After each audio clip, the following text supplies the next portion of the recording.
Thank you very much, Ed. Would you like to join us here at the front table for some questions? And Dr. Rondelli? And then I'd like to invite Dr. Rowland, or did she have to leave? All right.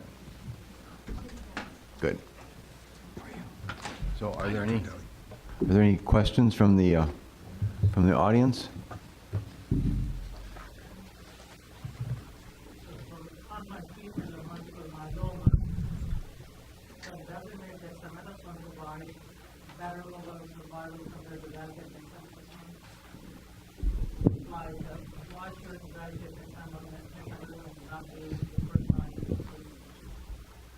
I'm sorry, Dr. Shah, would you repeat that for me? Or?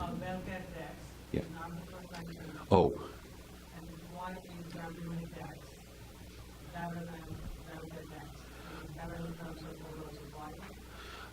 No, no, it is not. It's a very legitimate regimen. I don't know if I had it on those curves, but I think I put those lines through because my impression from referrals and talking to other clinicians in the Northwest is that using just Velcade Dex for transplant-eligible patients is not widely used. And I think in particular, that choice has been made because Cybor-D, or when you add cyclophosphamide in, you get a significantly higher complete remission rate and VGPR rate.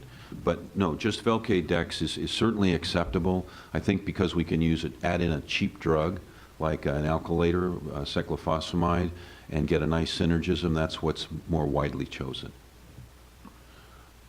I would say that as someone who sees a lot of myeloma patients, I just live in fear of neuropathy. We see so much of it, even though it's unequivocally improved with subcutaneous injections, we still see it. And it's hard to face the patients, you know. But it's a wonderful drug, but it does have a significant side effect. Dr. Mehta. So, going back to your comments about the smoldering myeloma and when you would start treatment, in your assessment, would you use the so-called immunopresses? How are the other two immunoglobulins? So let's say you have a IgG gammopathy, but M and A are practically normal in quantity. Would that make a difference versus somebody else who was plotting on a borderline, but both the other immunoglobulins were suppressed to a tremendous? That's for MUGUS, I think NCI has been saying immunopresses is a hint. Right. They probably should be treated early. Right. I'm sure there have been studies looking at the relationship of immunoparesis or decreased immunoglobulins to progression, but it hasn't fallen out as significant a marker as these other biomarkers. So, as you said, I would use it as a hint. If the patient had immunoparesis, it would make me feel somewhat more strongly, but I don't think the kind of data that those 3 studies I showed you exists for immunoparesis. Dr. Rondelli, now that we have the JAK2 mutation and the CALR mutation for diagnosing these myeloproliferative disorders, and particularly polycythemia vera, is this cumbersome red cell mass test now obsolete? Yes, actually in Chicago, I can't find anybody who does it. Yeah, we kind of abandoned that completely. And in a patient that you suspect a myeloproliferative disorder, do you order the JAK2 mutation and the CALR right away at the beginning, or No. do you do them in sequence? No, because actually the patient has JAK2 mutation, by definition cannot have calreticulin. I have a question for Dr. Roman. So, in a patient who has T vera, and let's say JAK2 is mutated, an EPO should be at the rock bottom.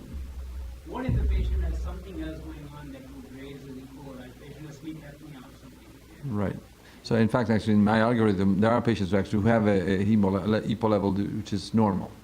That does not stop us. If a JAK2 mutation is there, obviously it's a clonal disease, right? And so it doesn't really add much. The EPO level doesn't matter. With the obesity crisis of the United States, the sleep apnea is such a major problem that if you have a person you're examining who is very obese and you think they have sleep apnea, the EPO level completely loses meaning.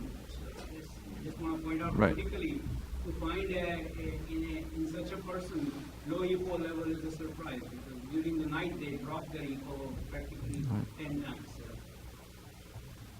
And along those same lines, your algorithm suggested that positive JAK2 mutation and a normal EPO level would lead you to a bone marrow evaluation. What are you looking for in the marrow in that particular scenario? So actually, there are, maybe that our pathologists can help us, but there are like features of morphology, like a dysplasia of the megakaryocytes or erythropoiesis. There are signs actually are more supportive of polycythemia vera than normal bone marrow, although there's not a clear picture of definition of bone marrow consistent with only polycythemia vera. But it helps. I mean, if you're not, if you don't know if your patient has does not have sleep apnea, does not have a clear reason for having a hemoglobin very elevated, and the JAK2 mutation is negative, you want to have a diagnostic tool. Maybe that would be the one case where I would try to look for a red cell mass test, which is not available anymore. But the bone marrow actually is consistent. I mean, if you have a lot of erythropoiesis with some dysplastic features, could be. One other thing that we find very useful is in such a setting, if the bone marrow is 0 iron, and you say, okay, how do we have 14 grams of hemoglobin or 16 grams of hemoglobin with 0 iron? That must be because of an autonomous process in the bone marrow that basically ran out of iron. So, I mean, Berlin's original review articles in Clinics of Hematology and all basically alluded in those days without the flow and other benefits, basically said if you had a increased hemoglobin and a hyperplastic marrow with 0 iron, you basically were saying that there was an autonomous marrow growth. It's like the immunoglobulin, the proteases that has never come to become like a standard biomarker. Although, yeah, it makes sense, but it's yeah. Could you explain why aspirin is indicated in patients with polycythemia vera with an elevated hemoglobin and hematocrit, but not recommended in central thrombocythemia when there's 1 million platelets? Right, because the hematocrit actually does correlate with the risk of thrombosis. 1 million platelets in ET patients, actually the complication of ET patients sometimes actually are hemorrhages, because the function of the platelets is not normal. So when you start giving aspirin to somebody who has a defective function of the platelets, you put the patient at risk of bleeding. I'm curious about the mechanism of action for the pegylated interferon in these myeloproliferative disorders. It seems to work, but why? That's a story that's there's been there are suggestions. I don't think there's a clear mechanism. It's definitely acting through immune mechanism or immune mediators, but how it gets to a molecular response, how it shuts down the JAK2 mutation, it's not known, and nobody.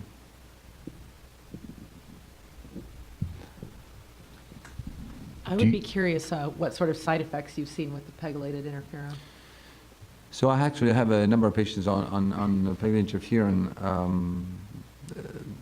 It's subcutaneous, and it's given the standard dose. It started at very small dose, 45 microgram, like weekly, and it's a weekly injection.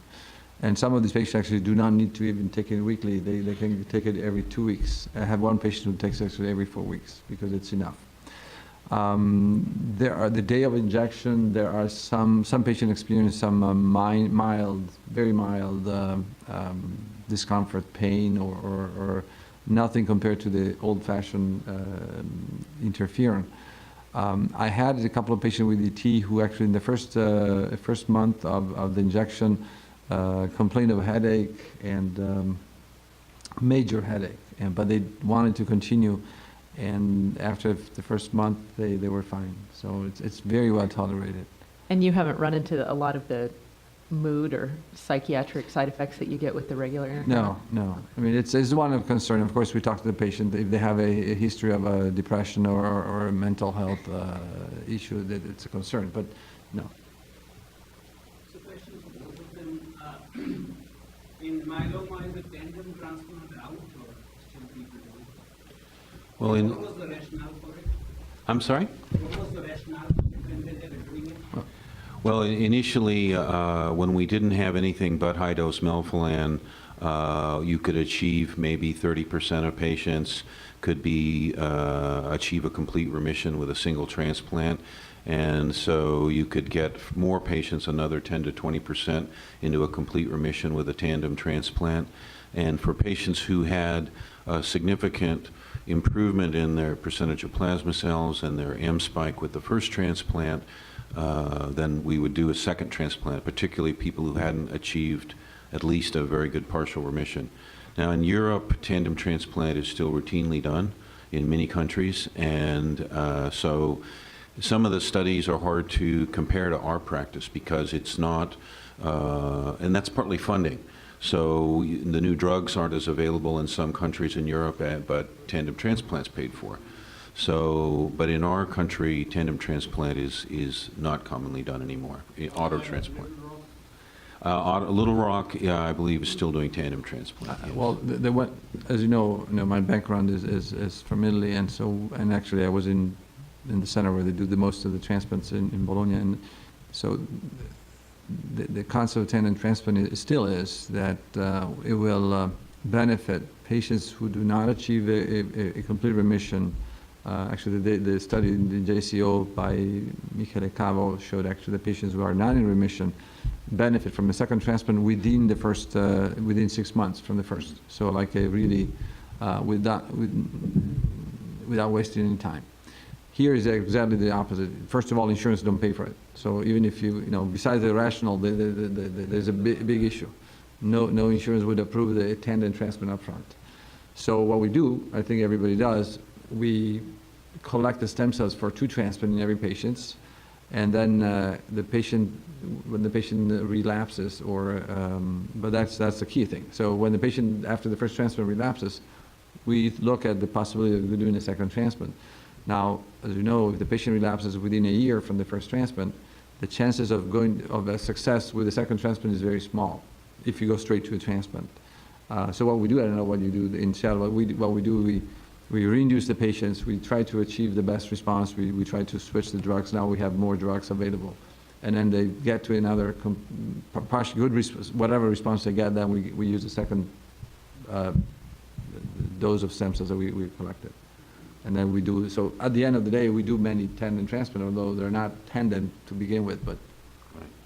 So tandem was something pretty similar to a consolidation on AML or something. Well, the French study showed actually, the first New England Journal showed an advantage overall of 2 transplants versus 1, but there was major limitation, I think, in that study.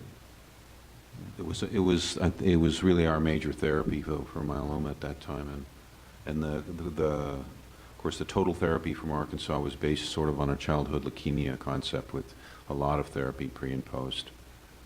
The tandem transplant at the beginning were done in Europe and are still done with 2 different condition regimen. Where here people have done tandem transplant or do transplant with using still again the same melphalan, 200 milligram melphalan. In France, when they published the first paper, one of the 2 transplants had a suboptimal dose of melphalan, and they gave radiation, and that it turned out to be a good idea. So, Dr. Rowland, what percentage of your myeloma patients do you think proceed to transplant? And do you prefer to transplant in first remission, or do you wait for a relapse? It's been variable. I've had young patients with high risk or strange myelomas, like an IgD kappa myeloma or something like that, that have been transplanted in first remission.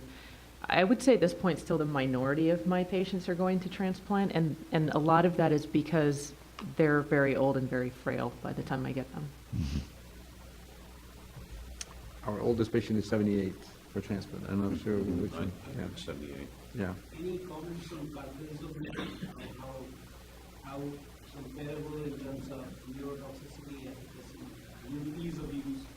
Well, the neurotoxicity signal is far better than bortezomib, though it can exacerbate pre-existing neuropathy, and it can cause neuropathy. I have a patient right now who had some neuropathy, but it was mild grade 2 neuropathy from carfilzomib, a newly treated patient. But the neuropathy signal is much less, and that's good. And it's a powerful, efficacious drug, no doubt. It's a irreversible inhibitor of the proteasome as opposed to bortezomib. I think as a salvage therapy, in our experience, we don't have yet data on the first line. I think the carfilzomib, the new regimen will be carfilzomib, pomalidomide, and dexamethasone. It probably would be the best. As a salvage therapy, they are both very efficacious. In our experience, that pomalidomide has been easier to use in terms of side effects.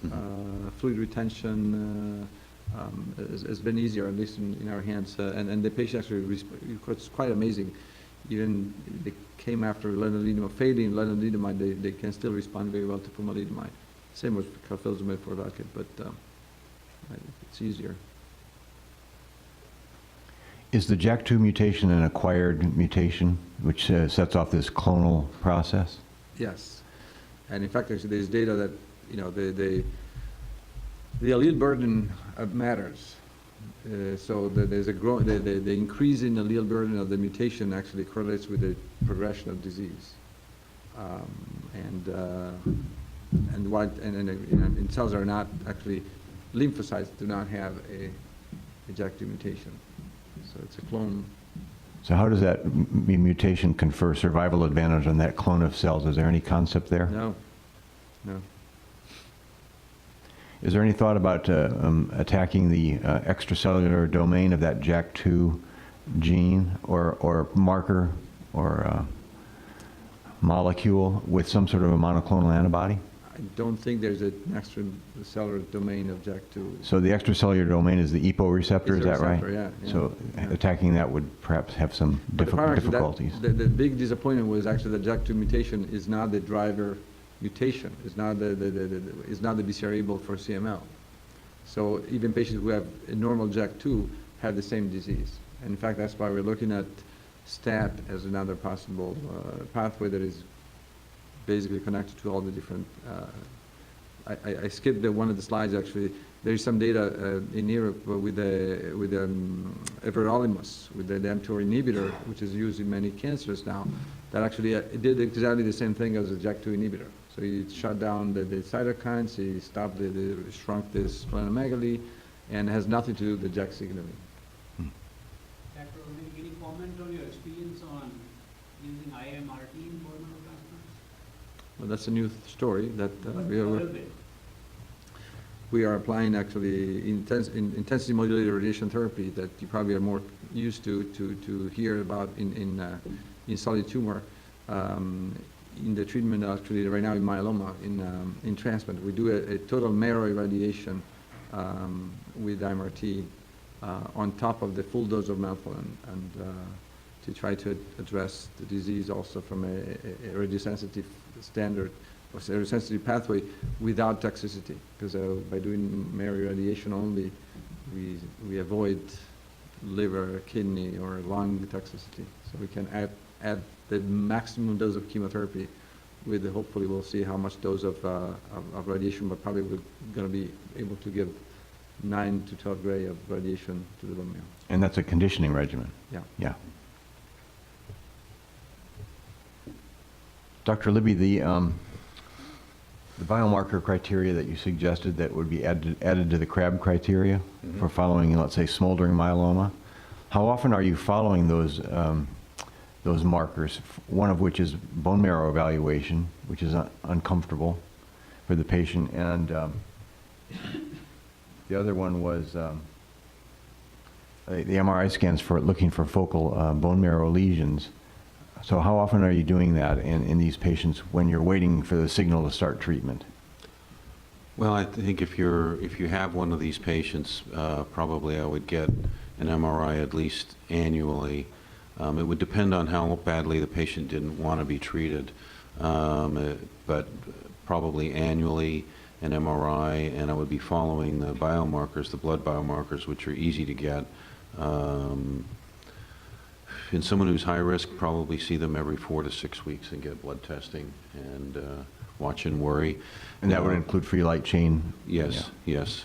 Now, like we was discussed earlier, if you have somebody who's like this and I've had a patient like this where their immunoglobulins were low, but they had smoldering multiple myeloma, and we decided not to treat, and then the patient ended up in the intensive care unit on a ventilator with a severe bacterial pneumonia. So, and you don't want to wait until that point, and that's one of the issues. Now, on the other hand, we don't, as I tell the patients, we don't have any drugs that can't cause harm. So that risk-benefit is a tough choice. So a patient with 50% bone marrow plasmacytosis and all their other markers are stable, do you do a bone marrow every year? Right now, I wouldn't do that, no. I'm not sure I would do that. All of that is evolving, and that's a good question. I don't know if I would get another bone marrow every year. I might. I think my concepts about that are evolving. All of these papers came out in the last few months. Do you have any trouble getting bone marrow MRIs approved by insurance? No. So no more metastatic stable surveys? I'm sorry? No more metastatic stable surveys? Those are still routine screening studies, but if you're, for instance, if you're worried about smoldering myeloma, then you would use, this is going to change a lot of concepts, but if someone walks in the emergency room and you're worried about an acute diagnosis of multiple myeloma, you should get a bone survey. Or if it's in your clinic, you would get a standard radiologic bone survey. Can you do an MRI of the pelvis and spine? It's and the skeleton, the axial and appendicular skeleton.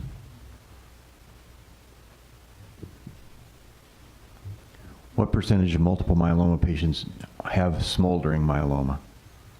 Well, I think the asymptomatic myeloma patients, so are maybe 20%. A smaller group of, it's a small but real group. I have a question. NCCN guidelines, it says MRI or PET-CT. Well, what's been recommended, because the best way to look at the bone marrow is an MRI. But if you can't get one, a PET-CT is a reasonable substitute. There's also, and for some reason my slides dropped out, but I wouldn't have had time to get to them anyway. There are looking at rapid CT scanning with lower radiation doses to look at bone, so that may be coming as well. But the best way to look in the bone is an MRI. And the best way to look for bony-associated plasmacytomas is with an MRI, but extramedullary outside of the bone, then the CT is really good. So if you can't get one, a CT would be reasonable. Really, I've been teaching and people have been talking about the fact that 1 out of 5 myeloma is supposed to be light chain myeloma. Do you actually see that number? I mean, that number comes from Bob Kyle's earlier review from Mayo Clinic years ago. It said 20% myeloma is light chain, but in real life, maybe much less percentage cases. I haven't tried to calculate it, but in my estimation, I would say that is about right. Yeah, and I've thought about it. It's crossed my mind occasionally, and I think that number is roughly correct. It's 1 out of 5? yes. The real tough patients that we didn't talk about, but are, and there's still some of them, the patients who are true non-secretors. And how do you follow patients who have no free light chains, who have no M spike? And then again, the MRI and the CT PET become really, and a bone marrow biopsy is all you have. And so then in some patients, I'm alternating CT PET scanning with MRI scanning every 6 months, depending on how aggressive their disease is. These patients sometimes are at the end of their disease, and they do have aggressive disease that I'm trying to prevent real catastrophe. I have another question. A lot of times patients get the transplant and they come back and their myeloma recurs and they are on chemotherapy. So regarding this trial where they get the transplant, they get the therapy, and they start to be maintenance later on if they have progression. That's how they keep talking about it. Would you repeat the last part? I'm sorry. I have questions like, if they get the transplant, sometimes they have to go back on maintenance therapy because their myeloma recurs. Right. So Well, But that would not be maintenance therapy, it would be reinduction. Right. Maintenance therapy is actually in those who do not relapse. Dr. Libby, I'm curious about your strategy for patients that don't achieve complete response to these induction therapies, or they're not candidates for a transplant because of age, et cetera. What's your strategy in managing these patients that don't achieve complete response or that don't have an autologous transplant? Well, if they can get it, if they're candidates for a transplant, then I recommend they get a transplant, what's called upfront, in the first 6 to 12 months, not postpone it. And then if they are in a complete remission, I talk to them about the options and that they could potentially lose, based on what we know right now, progression-free survival, but from what we know right now, not overall survival. And we make the decision together whenever possible. I am fortunate, a lot of the patients I feel that I'm able to have that kind of a complex discussion with them, not with everyone. So if you haven't gotten what our goal was 10, 20 years ago, a complete remission, then I strongly recommend to go ahead and get a transplant. It's difficult. We don't know what's the difference between a complete remission achieved with a stem cell transplant and a complete remission achieved with, say, Velcade, Revlimid, and Dex, 8 cycles of Velcade, Revlimid, and Dex. Now, depending on whether you're using what quality of flow cytometry, or if you use molecular testing, that can be assigned a number. But if you can achieve particularly a stringent complete remission, which is flow negative, then it's hard for me to say a patient should get a transplant early on. So I think if you're standard risk cytogenetics and you have a complete remission, you can postpone it. If you have intermediate or high risk cytogenetics, you should get a transplant and then generally be treated with Velcade-based therapy after the transplant, because particularly for 414 and potentially for P53 mutations, the Velcade has been shown to be beneficial. For people who can't get a transplant, who haven't achieved a complete remission, I would modify or change their therapy. Once they've reached a plateau with their initial therapy, then I would, if, say, after 6 to 8 cycles, their M spike is no longer falling, and they're stable, but it's no longer falling, and they still have a significant burden of disease, I would consider modifying their regimen to try to get to a complete remission. Dr. Rondelli, in patients with myeloproliferative disorders like myelofibrosis that have an allogeneic transplant, is graft versus host disease an important part of the therapeutic benefit there? Yes. So actually, and the answer to this question is the opposite. The patients who many years ago had a transplant without T cells, T cell depleted, actually had a much worse outcome.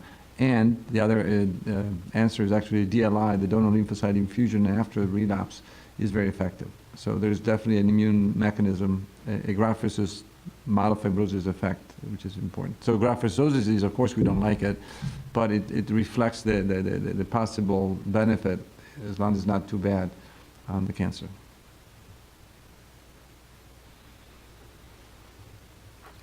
Any other questions? Thank you very much. Thank you for your expertise.